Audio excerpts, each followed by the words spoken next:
Hay una oración que es personal y devocional, que es una práctica nuestra diaria, íntima con Dios, y que es una oración que apunta a la edificación de una relación con el Señor, en donde soy fortalecido, donde crezco, donde mi espíritu se alinea con la voluntad del Señor y donde yo recibo de Él y genero ese vínculo padre-hijo que es fundamental para que el propósito de Dios se cumpla en mí, porque Dios anhela tener una familia de muchos hijos iguales a Jesús. Esa oración es indiscutible, es impostergable, la necesito como el aire, porque es la base de mi relación con papá. Además de la palabra, además de la comunión, es algo vital que me alimenta y que me sostiene. Hay una oración que es corporativa, en el sentido de que toda la iglesia forma parte, y ya no es la suma de individualidades orando, sino cuando toda la iglesia se suma en oración ante un motivo concreto, ante un evento, o cuando entra en alabanza, en adoración o en un culto general. Dios se mueve en esos tiempos de oración, y hay oración que se va haciendo en forma progresiva, y yo al responder y al afirmar y al sentir con mi amén la oración de mi hermano, estoy poniéndome de acuerdo con él, y donde hay acuerdo, muchas veces simplemente sin orar, pero si nos concordamos en orar por un tema, Dios empieza a movilizarse y a responder las oraciones. Yo lo he comprobado. Y esa oración corporativa tiene tanta fuerza, porque significa que estamos los 3, los 4, los 5, los 30 o 300 de acuerdo, y Dios en medio de ellos derrama su bendición, nos responde, nos da motivo para el gozo, y sentimos un aval de Él como pueblo y como familia de Dios en la ciudad. Hay una oración que es una oración de intercesión, una oración que no pasa tanto por motivos propios, personales o de entre casa, sino es una oración que está velando a favor de otros, a ponerse en la brecha, a cubrir ese espacio que ha generado una ruina, una ruptura, un ataque del enemigo sobre la vida de una persona o de una familia o de una congregación, y necesita esa acción intercesora de ponernos en el medio entre la acción del enemigo, lo que Dios quiere hacer, y nuestra actitud de levantar y reedificar esos muros que han sido destruidos y saqueados. Como hacía Nehemías, que dice que estaban construyendo por un lado con la cuchara de albañil y por otro lado con la espada, porque el enemigo estaba siempre ahí presente. Así hacemos cuando vamos y intercedemos por los demás. La palabra, todo esto es yapa, mira lo que generó tu pregunta, pero es bueno. La palabra interceder en griego, en una de las acepciones, significa agonizomai. Agonizomai hay una raíz de una palabra castellana, que es agonizar, es padecer, es someterse, es exponerse a lo mismo que está pasando la otra persona por una acción de defender, de edificar, de cubrir y de formar un vallado en torno a esa vida en forma espiritual. Ese es otro tipo de oración. Hay una oración de guerra, en donde no solamente estamos intercediendo, sino que estamos tomando una avanzada y una actitud no tanto defensiva, sino de conquista sobre cosas que entendemos que el Señor quiere restaurar en una persona, en una iglesia, en una nación. Entonces no solamente estamos intercediendo, sino que estamos avanzando en lo espiritual, en una declaración concreta y constante y en actitudes de vida que nos llevan a recuperar aquello que se ha perdido. Aquel botín que está anhelando nuestro espíritu, porque el Señor nos dijo que lo teníamos que recuperar. Y hay una oración profética, muchas veces acompañada de adoración profética, en donde proféticamente uno está tomando una postura, tiene mucho que ver con la guerra espiritual, pero uno está orando lo que en el corazón de Dios hay respecto a una situación. Es poderoso, porque no es que yo entiendo que Dios quiere algo y le pido a Dios algo, sino que yo me estoy poniendo como intercesor a declarar lo que Dios dice de esa situación, cómo se va a salir de la situación, y a profetizar bendición y salida para esas situaciones, en donde yo tengo toda la autoridad dada por Dios para que toda la estrategia del enemigo en contra de eso y todo lo que sea fraguado no solamente mengue y sea debilitado, sino sea confundido en sus planes, y establecer proféticamente principios espirituales de salida, de bendición, de restauración en las cosas. Un profeta que declara la mente y el corazón de Dios puede orar con una certeza, yo diría casi tomográfica en algunas situaciones. Porque Dios, a medida que estamos orando proféticamente sobre algo, empieza a traer la revelación de estrategias y cosas a seguir. Muchas veces en ese tipo de oración profética es donde viene la palabra de sabiduría.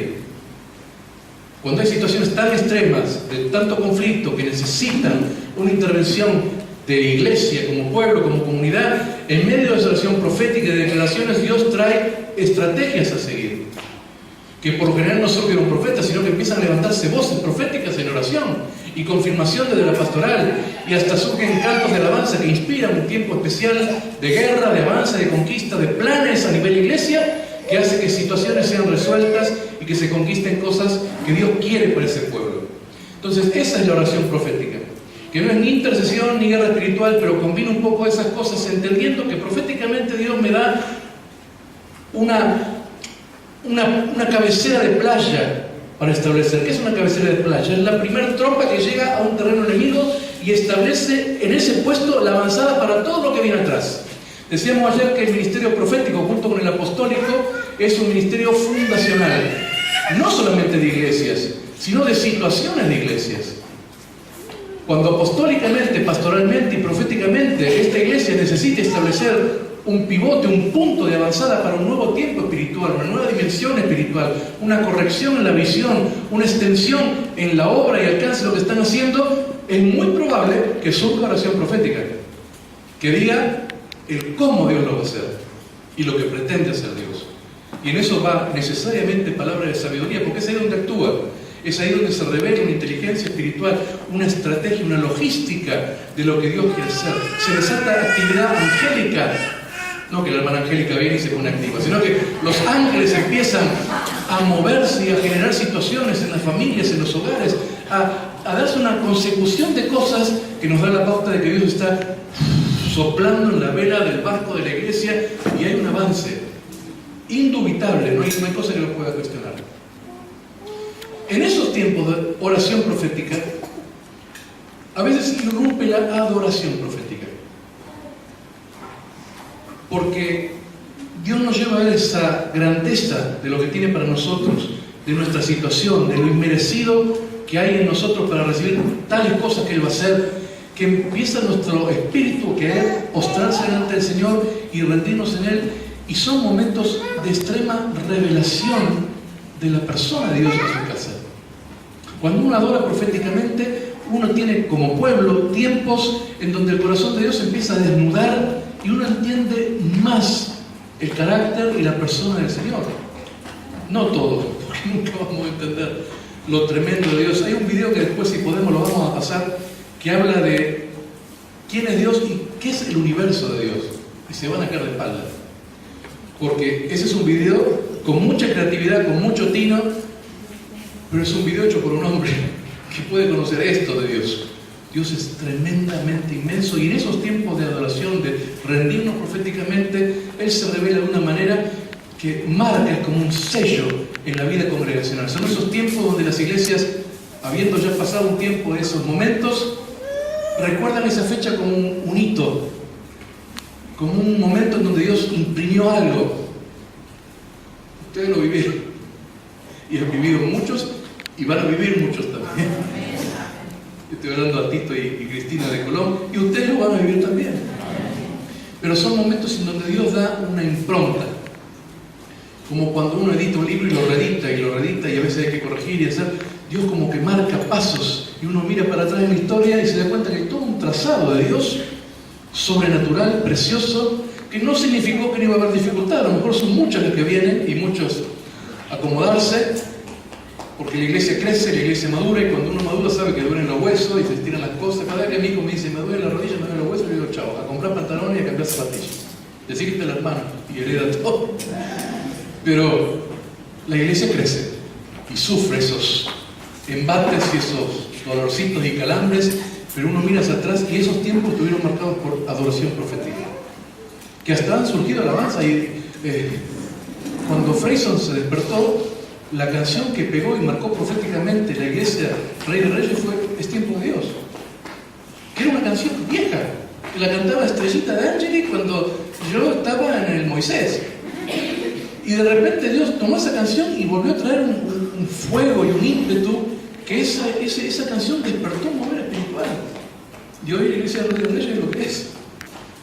Son momentos en donde esa adoración, esa oración profética y esa intervención de Dios, uno ve que lo de Dios invade y no hay manera de, parece que se te va todo el control. Parece que, ¿y para dónde salimos? Y no, quedémonos quietos, a ver qué es lo que Dios hace. Y Dios marca un rumbo que te puedo asegurar, no queda duda de que Dios está en el tema. Los que andan medio flojos se alinean o se terminan de desparramar, los que están firmes se afirman nomás, los que estaban medio ahí se ponen aguerridos.